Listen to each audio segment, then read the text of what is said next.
இங்க பாரு இங்க பாரு அம்மா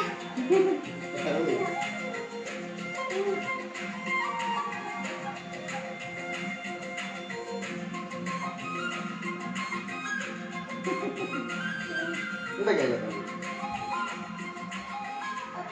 போய் பண்ணி சொன்ன மாதிரி சமைச்சு எடுத்துட்டு வந்துட்டியே. நீங்க சாப்பிடாமலே பட்டினி கிடந்தா என்னால நிம்மதியா தூங்க முடியாது பெரிய. சரி ரொம்ப பசிக்குது. உட்கார் ஒழுங்கா இழுத்து பிடிச்சலாம். பெரிய கீழே உட்காருங்களா? உட்கார் பண்ணி ரங்கு உட்காரு.